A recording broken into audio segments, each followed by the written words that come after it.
Pay Up, strategies for getting paid faster for your services, here on BTS Raw Chats. This is BTS Raw Chats. BTS Raw Chats. Where real media creators chat after hours. We don't give away raw files. We give you the raw, behind-the-scenes chatter of the photo and video production world. The Raw Chat starts now. Welcome to another episode of BTS Raw Chats. If you don't know who we are real media creators talking about what really happens within the production industry. We want this show to help others out there deal with the day-to-day things that really happen within the production industry. And today, we are talking about getting paid.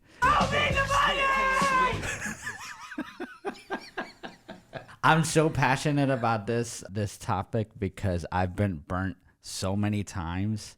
It's not even funny. And here with me is my fellow burnt match, Sherry. Hey, what's up? We were talking a little bit about it before we were rolling into the show, and like I just was warning her, like, I'm gonna get fired up on this topic. It's hard not to. Tell us a little history, involvements that you didn't get paid or didn't get paid on time. One of the biggest ones I would have to say was a wedding that I did for a friend at the time, which I think has potential to burn you even Is this more. the Atlanta Yes. one? Oh my Yeah. God. Elaborate, please. Yeah.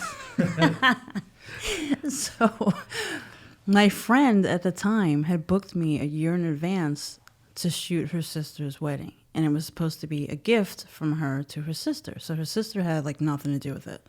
It gets closer to the date. The whole year goes by. She knows that this is the plan. And, you know, we're in Florida, so this was supposed to be in Atlanta. She was going to fly me out there, pay for hotel, you know, all expenses paid. I'm like, yeah, great, whatever. So I'm going to say like a week or two before the actual wedding, I think she lost her job. So she already started hinting around like, oh, well, you know, because I was trying to figure out like, what is this flight? Like, I need to know. I need to start planning, you know, for this trip. And then she was like, oh, well, you know, maybe you could just come stay at my house because I can't afford the hotel.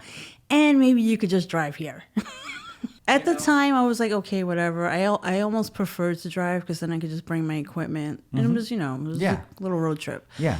And it was just her and her house. So I'm like, all right, I'll just crash at your house. But so, you know, I finally get up there. The wedding went well. Everything was great. And then it comes time to pay up and there's no payment. Wow. And then I keep getting, you know, bombarded with excuse after excuse. Oh, you know, I don't have it. You know, I'm short. I lost my job. I'm like, first of all, I drove all the way up here, pay for gas, you know, food, all that stuff that goes along with taking, you know, a trip like that. Yeah. I'm like, this wasn't supposed to come out of my pocket. You knew a year ago that this was supposed to take place on this day. And so it just became like a big, you know, she kept trying to avoid me. She gave me like a little bit of money, I think, on her credit card, like right before I left. But it wasn't until a month after that she actually paid me. And it was only because I kept invoicing her. And every single time she had a different excuse. So finally she paid up and like I just kind of cut her off after that because, you know, that was a lot of money. You shouldn't have to fight for your money that way. It's Absolutely. like if you couldn't afford it, you should have been honest and be like, look, this is the situation. Then I would have worked with her. But don't lie to me and don't avoid me and don't act like you don't have to pay something. Absolutely. And that's the key thing. You've already worked with that person if they were open and honest with you. And she kept lying. I mean, she was like obvious lies. I'm like, do you think that I actually believe you? Like, where the F is my money? Where's my money, bitch? Like, you know, I was counting on this money. Yeah. I provided a service. She still kind of was like, you know, she almost turned it around like I was being the a-hole friend for wanting this money, and it just kind of destroyed the friendship. Would have it been better if she would have just canceled the whole wedding thing? That would have been better, but I also would have felt bad for her sister, you know, like, but if she was upfront with me and told me like from the get-go, I probably still would have went up there and did it and like worked something else out with her. Right. But don't be shady and don't lie. And so, I mean, she was telling me, oh, I'm going to have the check for you. Oh, I'm going to give you money tomorrow. And like, it never happened. So did you finally get the money? Yeah, I finally got the money. I know. It was a month, maybe even more later. That's good. That I finally got, the payment in full. But after that, like, the friendship was already tarnished. But at the same time, it's like, do you want friends that are just going to lie to you, like, No, straight to your absolutely face? not. Or do you want somebody that's going to be, Absolutely not. Here's my side of the story. I've been burnt so many times, it's not even funny. I have to count at least 5 or 6 times that I have been burnt. Here's the lame excuse. Oh, you're going to do it for exposure. I love that one. That one's my best. And then, like, you don't know the potential of this independent film, or you don't know the potential of this, like, commercial or this product or this thing. I've heard it all for so many years, and it's crazy. There was one particular product that I could think of off the top of my head. Multi-million-dollar idea that has been floating around for 2 or 3 years, and it was a product that hooked up to a golf club. It was a shoot. I'm not going to name the product because I don't think that they deserve the exposure, but this particular company had celebrities backing up the whole thing, and they needed another production company within the Florida market because our market is more a retirement community. Right. It's, no offense, it's the waiting room for God, But this particular product was promising a better swing and all this other stuff. Well, anyways, skip forward. Marcos and I at the time did all the products, and we trusted this particular person, and then for some weird reason that particular producer escaped from the face of the earth, and he owed us about $10,000 because we did multiple campaigns for this one particular product, and we never, till this day, we never got paid. No. Here's the catch. Last year, they had reached out to another production company where I was kind of affiliated with, and I had told my boss at the time that watch out with these people, that, you know what I'm saying, be careful, blah, blah, blah. They had hired another agency from California, and ironically, they needed a team in Florida to film this stuff. And then like, oh, it's this X company. I was like, huh? Why are you doing business with these people when they didn't even pay us? Yeah. There's so much dirty water in that company. Why would you deal with these people? Oh, you're not saying they paid up. And I'm like, oh, that's great. They paid up, but they didn't pay up Marcos on his involvement in this. And to this day, we haven't gotten paid from this company. And that's just one example of high-end companies that take advantage of smaller companies. I support having to do free jobs to build your resume, but once you have that established, you should have enough content to go out there and sell your services. And that's one of the biggest frustrations that I'm having with all these media content creators. They're either offering their services at a super low rate to get the deal in, or they're offering their services for free for exposure. I don't like offering the services for free. I understand where you're going with that, but there's a difference between offering your services for free, whereas maybe doing a creative collab. Exactly. Because those I love only because I get to do things that I can't do with a paid client. And we have talked about this before. There's workshops out there that you could be involved in. Yeah. There's also shadowing other photographers or videographers that you could help them out and get some tips and all that stuff. Stuff that I love to do. I get ideas and like crazy ideas. Gotcha. And I have to have people to test it out on. Gotcha. So there's a difference between like, hey, I'm offering my services for free, or find somebody that I think would fit, whatever I have in my head, some crazy theme. Those are different because you can't do that with like people that are paying you money. Then you just have to go in and do the job. You are right. So because I love to do, I thrive on those. That's what makes, because I get wacky ideas and I need people to do it on. There is an online class that I took a couple years back that talked about that particular thing. There's passion projects and then there's paid projects. Yeah. You can't do all the creative, mumbo jumbo that you have for a paid client. Right. There is a difference. They're paying for their vision, not yours. Right. So it's different when you have your own, passion project that you want to do. And eventually, that's your style. Yeah. Build your style. Build what you love to do. I like that passion project. Yeah. No, but it's true. We'll call it a pee-pee. Yes. We'll call it the pee-pee. Hey, listen. Hashtag pee-pee. But it's true. There's going to be occasions where you're going to have to play the game for free for a little.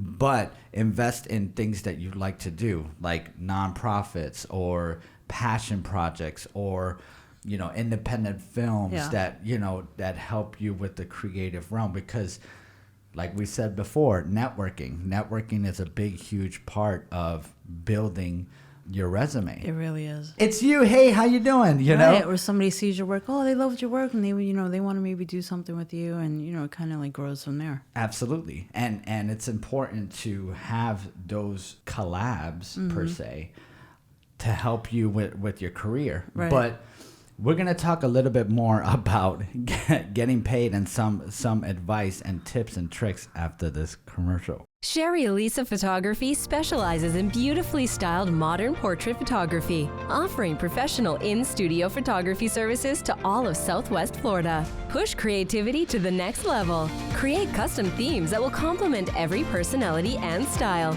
On-site professional hair and makeup is also available. Our studio is conveniently located off US 41 and Boy Scout Drive, next door to the Sam's Club Plaza. Book your spot now with SherryElisaPhotography.com. Money talk. Here comes the money. Money, money, money, money. Where's my money? Where's my money?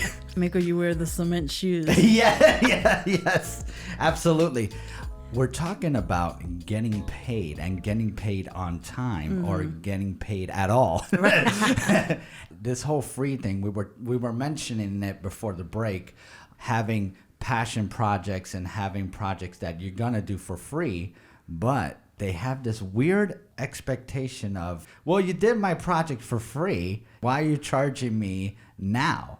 Elaborate on the whole, like, this assumption of like, well, could we do it for free? It depends, because I've never been approached by somebody like that, like, hey, can you do it for free? It was always under the assumption that it was a collab. Like, either I reached out to somebody who I thought would make a good model, who had a look that I was going for whatever theme I had in my head. But if some random person said, hey, can you do my photos for free? I'd be like, get the f*** out of here. Exactly. Like Exactly. No. Exactly. Everybody wants something for nothing. I try to make my prices fair, and I have packages and all this stuff, and it's still, it's still a struggle. Like, I just recently had a client, which in my contract, it clearly says, and I verbalize it before I even send it to them, deposit is due to book your day, book and hold your day, like any other service, pay your deposit, I'll go ahead and book your shoot, blah, blah, blah, whatever, lock it in. And then the rest of the payment is due the day of service. So again, the day of service came and went. At the end of the day, we're all looking at each other awkward because I'm waiting to see if this person at least makes a gesture, like goes towards their pocket or their wallet or acknowledges that it's time to make the payment. Nothing. So I'm like, it started to get uncomfortable, and it was getting late. So I'm like, all right, well, I'm going to resend you that invoice. You could just go ahead and take care of it that way. 3 days later, I still didn't get a payment, and then finally he paid. But he was a struggle from the get-go anyway with the deposit. He let the contract expire, and I was just about to just cut the whole thing off, and then he ended up paying the deposit. So I was like, whatever, I'll just go ahead and do it. But I wonder if there's anybody out there that has followed through with their contracts. If there's a breach of contract, have they reached out to a lawyer and take it on to the next step? I've seen a lot, like on because I watch a lot of Judge Judy. Hello? And the People's Court. So I've seen a lot of interesting cases where, I mean, you can. I guess it depends on the situation. Like, say in your situation where you could have gotten like a $10,000 payment. Right. I mean, I was only looking for an extra, I think he had $250 left over. The crazy thing is like I have this love-hate relationship with the career choice that I got in my life. It's so weird. I don't walk into Best Buy or any other department stores, grab all the items in my cart and be like, hey guys, I'll pay you probably in 2 weeks if you don't hear from me. Peace. I'll give you credit. I'll give you credit on my social media. Yeah. I'll give you credit. At Best Buy. Yeah. Hashtag Best Buy. And by the way, we're not sponsored by Best Buy at all, but we're just giving this as a vision in your head. Right. Why is it that in our line of work, people take advantage of creatives? I think people, I don't know, they don't take what we do seriously. Like they don't see it as a real career, because I get a lot of stuff for like graphic design stuff, and they just think, hey Sherry, can you fix this up for me, or can you change this, make a logo real quick. Or sometimes I feel like they get intimidated because they feel that it's going to be too much money, or I don't know what it is. It's so weird. Like I recently did something and it was just assumed that I was just doing it for free. And me being me, I did. I have. And then after, I'm like, why do I do this? This is probably why this happens, because You're just doing it for exposure. Yeah. It's very difficult in our line of work to get paid. I just don't understand why and how is it that we could get paid either faster or on time or later. Yeah.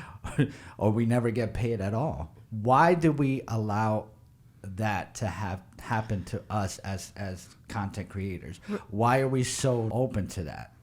We don't need to be. Let's revolt. We're like the redheaded stepchildren of like design. Exactly. It's the hard knock life for us. You get an interior decorator to come to your house and redecorate your whole room. You don't question it, and you throw in $50, $100, $200 an hour for them to come into your house and redecorate your house. They're not waiting for payment. Yeah. The people that are doing it right are the people that have contracts. And one of my biggest advice is to have a contract before you do any type of paid work. Yeah. That saves your life. There's services like, and we're not sponsored by these particular people, but there's services like Honeybook. QuickBooks also has a freelance service where they have follow-through emails and follow-through invoices when somebody is not paying. I just don't get it that you have a credit card, right? If you don't pay on time with the credit card, they ding you an interest. Right. Put an interest in your contract. There should be like some kind of collecting. You know how you have like a collection agency that comes after you? An entertainment collective agency. That's who we need. Yeah, we should become that. Absolutely. You know, They like show up at your house. yeah, with two bouncers Where's my money? with suits and glasses, and like they're just cracking their knuckles. Shut up and take my money. One of them has a pipe in their hand. Do we have to go to that extent, people? That's my type of people. But yeah, I mean, like, people take advantage of the kindness of what we do. Right. For some weird reason. They just don't take it seriously. Absolutely. And like I feel like a lot of times people think, oh, it's just Sherry. Oh, like they don't take it seriously. And like I use contracts for all of my paid work, not so much with like my trades. But I use Shootproof, which is a good program for like photographers. 'Cause Okay. you could do your photo galleries, and you can link your contracts and your invoices and accept all kinds of payments. So it's easy for people to be able to pay because, obviously cash always works. I accept credit cards, accept checks, Venmo me, like Cash App me. Do something, but at least make a gesture and acknowledge that you're supposed to pay. Absolutely. I don't understand. Like there's so many avenues of payment. Right. There's no excuse not to get paid. You literally have a card swiper on your phone. Right. Or like a lot of times, not only did this person not even acknowledge that he had to pay, which really kind of irritated the shit out of me, a lot of times I'll hear, you know how people like hit their pockets and like, oh, I forgot my wallet, or Yeah. or they go, oh, I didn't bring cash, and I'm like, that's all right. You only knew that you had this like booked a month in advance, but okay. We gotta stay away from alligator hand clients. Yeah. You know, I got this. Just gotta reach the check. Almost there. here's the thing: you have to kind of work with your clients in a way, but it has to be clearly structured out. Obviously, there's gonna be occasions where they're not gonna pay you right on the spot, but I've heard. But it says so in the contract. Yeah. It all depends on how you structure. But like your again, that's the same contract. The same thing if you go into a store. Well, I'm not going to pay you right now. Right. Maybe I'll pay you tomorrow. Right. Do you think you're going to be able to leave the store with those products? Absolutely not. So I don't understand where Me neither. something along the way it got lost. How is it that a photographer at Walmart with those crappy backgrounds and like those like squeaky toys that take photos of your baby gets away with, like, should we have a pull-up register right by our photos to take us serious? You know, those fanny packs that hold all the change? Absolutely. Have those visors, those green visors, and then that'll be that'll be $1,200. You know, I think that's the next step. You know, I don't know how clear we could make it, but we have to discipline ourselves. That we have to get rid of this whole I feel bad. No, they're not going to feel bad for you because they get a deal. And for some weird reason, almost every production company that I've worked with has a similar problem with certain clients. Do we have to take it to the next level and get a lawyer involved? No. It affects our business in the long run because that client is like, well, they, don't work with them because they have lawyers and all that stuff. Well, we need to, to protect us from people like you, you know? Like they'll say that, but they'll leave out the part that the reason why you have lawyers is because they didn't pay. Absolutely. Going back to contracts is super important to having paid clients. And you have some clients you need to work with and have a paying structure, and you could have that to work off the payment.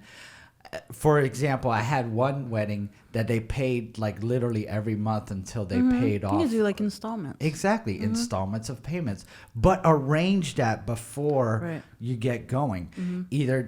There's three advices. Either take half up front and half on completion. Yeah, that reminds me of another when you first asked me what was like a big payment problem that I had. Yeah. The same thing. I don't remember. It might have been like a boudoir type of, because those packages are more expensive. And the girl didn't pay. And I remember I kept going back and forth with him, like, where is my money? Like, I started getting, I'm like, because I have bills to pay. And she kept blowing me off again. And then finally she comes back and she goes, well, maybe we could do installments. And I said, no, that is to be arranged before. Exactly. You don't have me, that was never even brought up. You never even said that paying would be an issue. You wanted this and you had hair and makeup included, all this stuff. Now you want to talk about an installment plan? I'm like, Absolutely. No, that's before. And if that was the case, that would have been in your contract. Absolutely. And another key thing is to make it clear to the customer that this is what you're going to get in the scope of work. This is the package that you selected. Right. That's another thing that I wanted to get into myself, is starting to create packages, media packages for particular things, to have the customer have that option to pick whatever they're going to get, because that's clearly you have a direction and they have a vision of what they're paying. And it's nice. It's nice to have offer options. Like I just recently went through like my photo gallery offerings and I put together a whole bunch of like really nice print packages.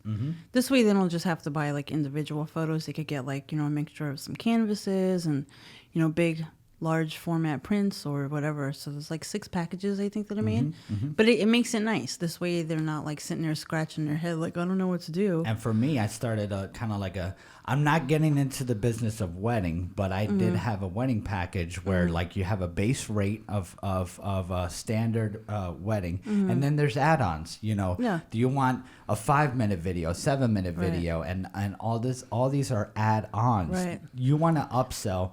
You want to be the McDonald's of production. Yeah, I definitely have like a la carte.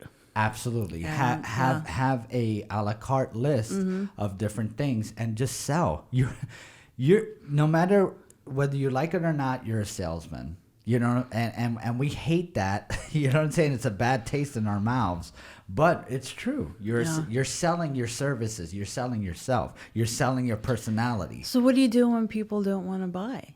When people don't want to buy, I have that in one of my tips, and you could take a look at it from Ty Turner himself. Okay. So we'll elaborate on that during the show notes. But one thing that I want to have a clear understanding is that there's things called net pays, right? And net 15, net 30, and net 90. What basically that means is they have 15 days to pay up, or 30 days to pay up, or 90 days to pay up. If they extend the 90 days, now the reason for the 90 days is because of the bigger expenses. Yeah. Let's say if you're in that world of the $100,000 or $200,000 budgets, net 90 is kind of like you know your saving grace. Right. And then also with that, get half up front and half on completion, because the half is for the pre-production and the production, and then the other half is for the post. Back to what I said, the more clear you are on the pre-production, the more accurate you are on your post, because most of the time is going to post. I was talking to somebody else, and they do 3 payments. They do deposit for pre, another payment when it comes to the actual production, and then the final payment for post. Or, I mean, if you're working with lower budget people that can't really afford your services but want your services, have a residual payment plan. Yeah. So it all works out. I think I'm going to probably think about this a little bit more. If they don't pay on time, I'm going to have to ding you maybe 3 or 4% upscale fee. I do offer like installments, but have they worked? I haven't really used it because they've always just paid, you know, like normal. I mean, for the most part, I've always had clients pay. I've just had a handful that were, you know, a pain in the ass. Right. But I kind of feel like if you do offer the installments, what if you get stuck with somebody who just keeps screwing you every month? They're not paying, you know what I mean? It's like, so it's like now you broke up your payments. Then this is where Judge Judy steps in. Exactly. And where's the tension at? Because there is a timeline. Because obviously in my situation where I had that one client that didn't pay at all, I forgot what it's called, a statute of limitation. Basically, in a nutshell, if you wait too long to take somebody to court, you're not gonna see that money at all. Right. Well, I mean, you can't wait, say, like 3 years and you still haven't gotten paid from somebody. Right. But I mean, if it's coming up on a year or even 6 months, it's like, all right, well, where's my money? I would say wait 6 months, take them to court. Right. Period. You, as the content creator or the service provider, you need to maintain that for yourself, because you don't want to go beyond the 6 months. A year is pushing it. A year is pushing it. And also, I mean, in my situation, if they haven't paid, they haven't gotten anything from me. They will not get not one single photo. Another good tip that I got from Ty Turner is when you submit your photos or videos, put a watermark on your video. Well, yeah, I mean, it always has that, but they're not even going to get that. If they haven't paid, why are you providing them a rendered service? Exactly. And put over the watermark, invoice up, pending. Invoice pending. Pay up, bitch. Yeah. Money. I have in my contract where if I haven't received that payment that says in bold font, due date of service, I won't even work on their stuff. until that's paid. So you have to have a strong hold. You can't be and weak. I've done it only because be of the times that I've been burned. So like each time you learn something new. So I add that to the contract, and it's like, all right, well, you haven't paid yet, so I'm not gonna put more time into you and work on your stuff when you haven't even paid me. Absolutely. So you have some stats, from a little bit of research. Share with them, share with the audience what you got going there. it's just an article that says, "Ghosted: What to do when a client doesn't pay up." Yeah.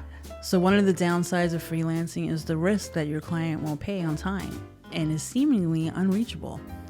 So it tells you what to do if the client doesn't pay.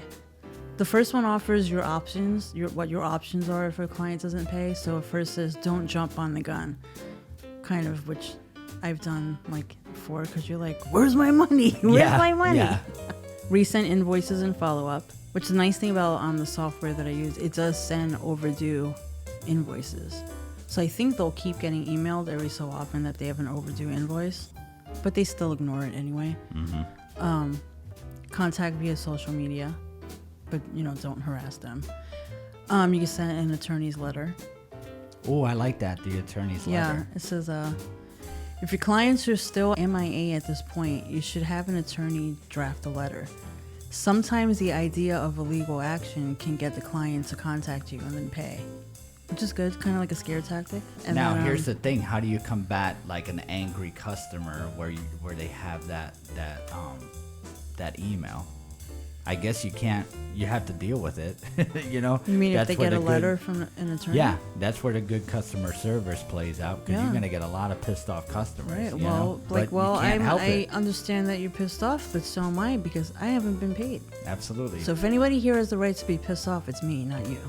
we need a Judge Judy Well, on our that's side. the next one. It says small claims court. Yep. So as a last resort, consider small claims court. However, these options cost money. So you may actually put more money into that. And that's the frustrating part. Right. But if you prepare yourself as much as you can with the contracts, you could avoid most of the stuff. Hopefully it doesn't lead to small claims. Right. I've never taken anybody to small claims, which I should have.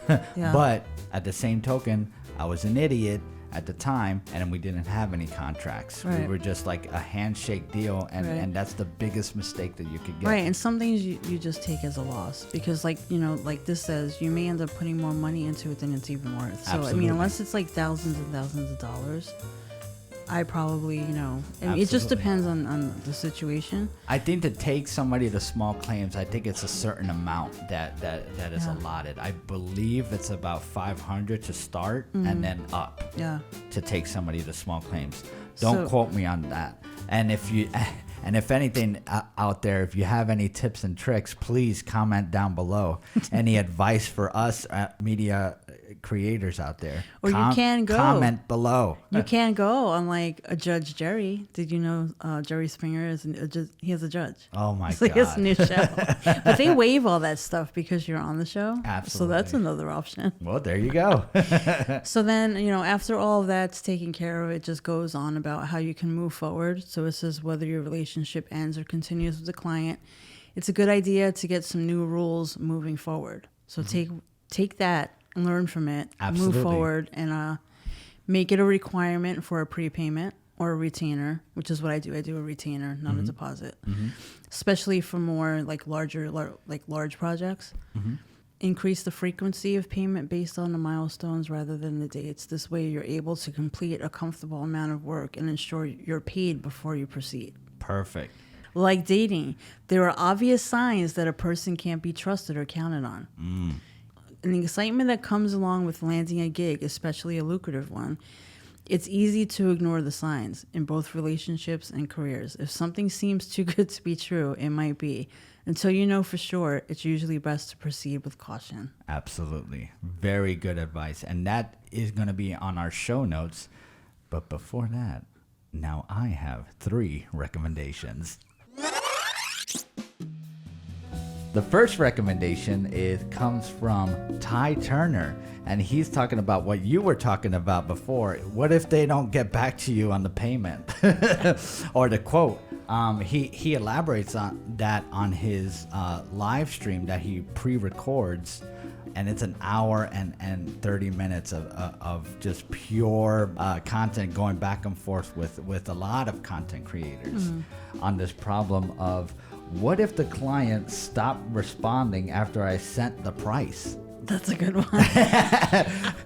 Number that two. happens a lot. Sorry, like that happens all the time. Number two is how to contract video production clients, and that is from the Buff Nerds. Number three, 4 major tips for getting video production clients, and that is from YC Imaging. So you got to check out these tips and tricks on the show notes. And with that, I think we're gonna close with pay up. So what is the whole point of this show? Don't get ghosted. Yes, don't get ghosted. Get paid. And with that, Sherry, sign us off. Sherry, what do you say? See you later, alligator. No pun intended.